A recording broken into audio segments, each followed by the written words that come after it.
गांव का नाम था रामपुर, जो एक छोटे से गांव की तरह आम नहीं था, बल्कि यहां का माहौल नैतिकता और सामाजिक समृद्धि से भरपूर था। यहां के निवासी गरीब थे, मगर उनकी आत्मा में एक नई प्रकार की दृष्टि थी। इस छोटे से गांव का एक आदमी था रामू, जो नैतिकता के प्रति अपनी प्रतिबद्धता के लिए प्रसिद्ध था। उसकी जीवन शैली में सरलता और ईमानदारी की खाक घुली हुई थी। हर मिनट उसकी जिंदगी एक नई सीख देने का रूप लेती थी। रामू का दिन एक छोटे से किराने की दुकान में शुरू होता था, जहां वह नहीं सिर्फ सामान बेचता, बल्कि अपने ग्राहकों को नैतिक मूल्यों की महत्ता को समझाता था।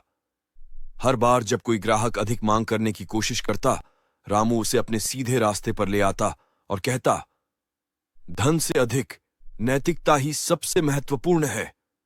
हर बाजार में रामू की दुकान को बड़ा ही अद्वितीय स्थान मिलता था। उसकी बातों से सभी को नई दिशा की ओर मोड़ने का एहसास होता था। उसकी आदत बन गई थी कि हर वाक्य के बाद वह एक छोटा सा विराम लेता, ताकि उसकी बातों का प्रभाव गहरा हो सके। एक दिन गांव में एक अनजान यात्री आया, जिसने रामू की दुकान का मार्ग बदल दिया।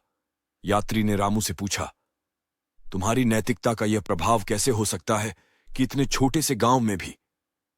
रामू ने मुस्कुराते हुए कहा, हर एक क्षण में नैतिकता बदल सकती है, जब तुम उसे अपनी जिंदगी का हिस्सा बनाते हो।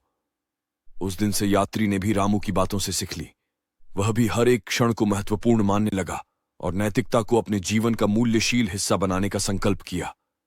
समय बीतता रहा और रामू का छोटा सा गांव बड़ा होता गया, लेकिन उसकी नैतिकता में कमी कभी नहीं आई। वह अपने गांव को नैतिक आदर्श के रूप में देश भर में प्रसिद्धि प्राप्त करता रहा। अंत में रामू ने अपने गांव को एक नैतिक अद्वितीय स्थान में बना दिया और हर श्रोता को उत्तेजित करने वाला एक आकर्षक समाप्ति दी। उसकी कहानी ने सिद्ध किया कि छोटे से आरंभ से ही नैतिकता महत्वपूर्ण है, चाहे आप कहां भी हों।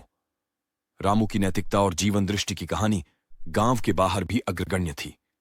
एक दिन एक समृद्धि और विकास के लिए एक सरकारी अधिकारी गांव आया। वह गांव की सफाई, शिक्षा और स्वास्थ्य सुविधाओं की कमी को देखकर चिंतित था। अधिकारी ने रामू से मिलकर कहा, तुम्हारे गांव में कुछ बदलाव की आवश्यकता है और मुझे तुम्हारी मदद चाहिए। रामू ने धैर्यपूर्वक कहा, हमें आपकी मदद की आवश्यकता है, मगर हम इसे नैतिक दृष्टिकोण से भी देखना चाहते हैं। गांव वालों के साथ बैठकों में रामू ने सुनी, उनकी राय ली और साथ ही सुनिश्चित किया कि सभी विकास कार्य नैतिकता और सामाजिक समृद्धि को बनाए रखें। हर एक कदम पर वह लोगों को नैतिक मूल्यों का पालन करने के लिए प्रेरित करते रहे। शिक्षा के क्षेत्र में रामू ने एक स्कूल बनवाया, जो सिर्फ विद्या के साथ साथ नैतिकता को भी बढ़ावा देने का कार्य करता था। साफ सफाई अभियान। एक समय की बात है, एक छोटे से गांव में रहने वाले एक युवक नामक राजीव थे। उनके पास हमेशा समय की कमी रहती थी, क्योंकि वह एक बिजी व्यापारी थे और उन्हें हर क्षण अपने कामों में लगाना होता था। राजीव की व्यस्तता को देखकर एक विशेषज्ञ जादूगर ने उनकी मदद करने का निर्णय किया। जादूगर ने राजीव के सामने आकर कहा, राजीव, मैं तुम्हारी मदद कर सकता हूं। मैं तुम्हें एक जादुई घड़ा दूंगा, जो तुम्हें समय की बचत करने में मदद करेगा। राजीव ने खुशी खुशी जादूगर की मदद स्वीकार की और उसे वह जादुई घड़ा मिल गया। जब भी राजीव को लगता कि उसका समय बहुत ज्यादा हो रहा है, वह जादुई घड़े को मोड़ता और समय थम जाता। हर वाक्य के बाद राजीव ने अपनी कहानी में एक ब्रेक लगाया और थोड़ी देर के लिए विराम लेता। उसने समय का यह जादू अपने गांव वालों के साथ साझा किया और सभी ने इसे बड़े आश्चर्य से देखा। धीरे धीरे गांव का माहौल बदलने लगा। लोग अब अधिक समय अपने परिवार और सामाजिक कार्यों में बिता रहे थे। राजीव का जादू उन्हें समय की महत्वपूर्णता से अवगत करवा रहा था। राजीव के जादू ने उन्हें नए दृष्टिकोण से अपने जीवन को देखने का अवसर दिया। उन्होंने अपने दोस्तों को भी इस जादू का हिस्सा बनने के लिए प्रेरित किया और सभी ने मिलकर एक नए समाज की रचना की। गांव वालों की जिंदगी में एक नई ऊर्जा आई। वे अब अपने कामों को ठीक से प्रबंधित कर रहे थे और समय का सही इस्तेमाल कर रहे थे। राजीव ने जादूगर की मदद से अपने गांव को एक उदार, सुखी और सशक्त समाज में बदला था। एक दिन राजीव को अपने जादुई घड़े का सही तरीके से इस्तेमाल करने का एक नया तरीका सोचने में समय बिताते हुए एक आविष्कार करने का विचार आया। उन्होंने एक और जादुई घड़ा बनवाया, जो लोगों को समय के साथ साथ आत्मा के विकास में मदद कर सकता था।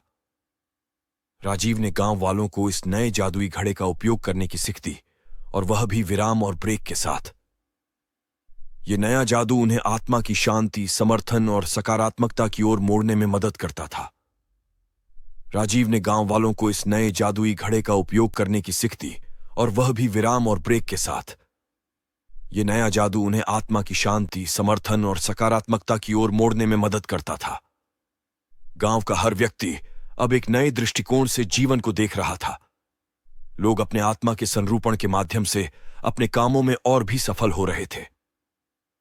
राजीव के जादू ने न केवल समय को प्रबंधित करने में मदद की, बल्कि उन्हें एक सकारात्मक और सही दिशा में आगे बढ़ने का भी साहस दिया।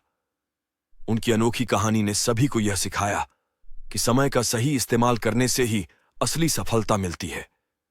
इस अनूठी कहानी ने हर व्यक्ति को यह याद दिलाया कि जिंदगी में सकारात्मक परिवर्तन लाने के लिए आत्मा की दिशा में प्रयास करना महत्वपूर्ण है। राजीव के जादू ने एक पूरे समुदाय को संगठित और समृद्धि की दिशा में मोड़ दिया, जिससे सबका जीवन सुखमय और अर्थपूर्ण बन गया।